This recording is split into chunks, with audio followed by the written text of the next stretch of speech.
एक आदमी जो हाई स्कूल की शिक्षा भी पूरी नहीं कर पाया। वह इतने गरीब परिवार से था कि खर्चा चलाने के लिए उसे अपनी किशोरावस्था से ही नाश्ते की रेहड़ी लगाने से लेकर पेट्रोल पंप पर तेल भरने तक का काम करना पड़ा। ऐसे लड़के ने जब एक वृद्ध के तौर पर दुनिया को अलविदा कहा तो उसकी संपत्ति का मूल्य 62,000 करोड़ रुपए से भी ज्यादा था। अगर आप अब भी इस शख्सियत को नहीं पहचान पाए तो हम बात कर रहे हैं धीरूभाई अंबानी की। एक ऐसा सफल चेहरा जिसने हर एक गरीब को उम्मीद दी कि सफल होने के लिए पैसा नहीं मिलना चाहिए, सफलता उन्हीं को मिलती है जो उसके लिए जोखिम उठाते हैं। धीरूभाई ने बार बार साबित किया कि जोखिम लेना व्यवसाय का नहीं आगे बढ़ने का मंत्र है। शुरुआती जीवन 28 दिसंबर 1932 को गुजरात के जूनागढ़ के छोटे से गांव चोरवाड़ में धीरजलाल हीरालाल अंबानी का जन्म हुआ। पिता गोवर्धन भाई अंबानी एक शिक्षक थे। माता जमनाबेन एक सामान्य गृहिणी थी। धीरूभाई के 4 भाई बहन और थे। इतने बड़े परिवार का लालन पालन करना अध्यापक गोवर्धन भाई के लिए सरल काम न था। एक समय ऐसा आया कि आर्थिक परेशानियों की वजह से धीरूभाई को पढ़ाई बीच में ही छोड़नी पड़ी और उनकी स्कूली शिक्षा भी अधूरी रह गई। पिता की मदद करने के लिए धीरूभाई ने छोटे मोटे काम करने शुरू कर दिए। व्यावसायिक सफर की शुरुआत, यह उदाहरण की हर एक सफलता के पीछे ढेरों असफलताएं छुपी हुई होती है, धीरूभाई अंबानी पर एकदम सटीक खरी उतरती है। पढ़ाई छोड़ने के बाद पहले पहल धीरूभाई ने फल और नाश्ता बेचने का काम शुरू किया, लेकिन कुछ खास फायदा नहीं हुआ।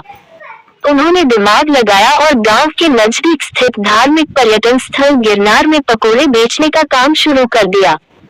ये काम पूरी तरह आने वाले पर्यटकों पर निर्भर था, जो साल के कुछ समय तो अच्छा चलता था, बाकी समय इसमें कोई खास लाभ नहीं था। धीरूभाई ने इस काम को भी कुछ समय बाद बंद कर दिया। बिजनेस में मिली पहली 2 असफलताओं के बाद उनके पिता ने उन्हें नौकरी करने की सलाह दी। नौकरी के दौरान भी बिजनेस, धीरूभाई के बड़े भाई रमणीक भाई उन दिनों यमन में नौकरी किया करते थे। उनकी मदद से धीरूभाई को भी यमन जाने का मौका मिला। वहां उन्होंने शेल कंपनी के पेट्रोल पंप पर नौकरी की शुरुआत की और महज 2 साल में ही अपनी योग्यता की वजह से प्रबंधक के पद तक पहुंच गए। इस नौकरी के दौरान भी उनका मन इसमें कम और व्यवसाय करने के मौकों की तरफ ज्यादा रहा। उन्होंने उस हर एक संभावना पर इस समय में विचार किया कि किस तरह वे सफल बिजनेसमैन बन सकते हैं। 2 छोटी घटनाएं बिजनेस के प्रति उनके जुनून को बयां करती हैं। ये दोनों घटनाएं उस समय की है जब वे शेल कंपनी में अपनी सेवाएं दे रहे थे। जहां वे काम करते थे, वहां काम करने वाला कर्मियों को चाय महज 25 पैसे में मिलती थी, लेकिन धीरूभाई पास ही एक बड़े होटल में चाय पीने जाते थे, जहां चाय के लिए 1 रुपया चुकाना पड़ता था। उनसे जब इसका कारण पूछा गया तो उन्होंने बताया कि उसे बड़े होटल में बड़े बड़े व्यापारी आते हैं और बिजनेस के बारे में बातें करते हैं। उन्हें ही सुनने जाता हूँ ताकि व्यापार की बारीकियों को समझ सकूं।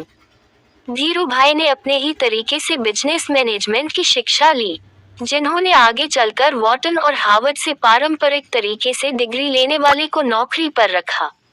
इसी तरह दूसरी घटना उनकी पारखी नजर और अवसर भुनाने की क्षमता की ओर इशारा करती है। हुआ यूं कि उन दिनों में यमन में चांदी के सिक्कों का प्रचलन था।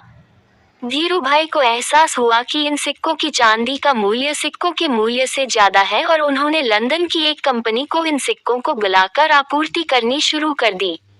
यमन की सरकार को जब तक इस बात का पता चलता वे मोटा मुनाफा कमा चुके थे।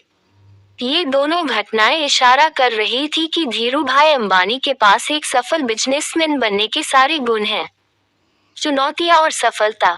यमन में धीरूभाई का समय बीत रहा था कि वहां आजादी के लिए लड़ाई शुरू हो गई और ढेरों भारतीयों को यमन छोड़ना पड़ा। इस परेशानी के आलम में धीरूभाई को भी यमन छोड़ना पड़ा। ईश्वर ने एक सफल बिजनेसमैन बनाने के लिए परिस्थितियां गढ़नी शुरू कर दी। इस नौकरी के चले जाने के बाद उन्होंने नौकरी की जगह बिजनेस करने का निर्णय लिया, लेकिन व्यवसाय शुरू करने के लिए पैसों की जरूरत थी। धीरूभाई के पास निवेश के लिए बड़ी रकम नहीं थी, इसलिए उन्होंने अपने मामा त्रयंबकलाल दामानी के साथ मसालों और शक्कर के व्यापार की शुरुआत की। यहीं पर रिलायंस कमर्शियल कॉरपोरेशन की नींव पड़ी। इसके बाद रिलायंस ने सूत के कारोबार में प्रवेश किया। यहाँ भी सफलता ने धीरू भाई के कदम चूमे और जल्दी ही वे बॉम्बे सूत व्यापारी संघ के कर्ता रता बन गए। ये बिजनेस जोखिमों से भरा हुआ था और उनके मामा को जोखिम पसंद नहीं था, इसलिए जल्दी ही दोनों के रास्ते अलग हो गए। इससे रिलायंस पर कोई खास फर्क नहीं पड़ा और 1966 में रिलायंस टेक्सटाइल्स अस्तित्व में आया। इसी साल रिलायंस ने अहमदाबाद के नरोदा में टेक्सटाइल मिल की स्थापना की। विमल की ब्रांडिंग इस तरह की गई कि जल्दी ही यह घर घर में पहचाना जाने लगा और विमल का कपड़ा बड़ा भारतीय नाम बन गया। विमल दरअसल उनके बड़े भाई रमणीक लाल के बेटे का नाम था।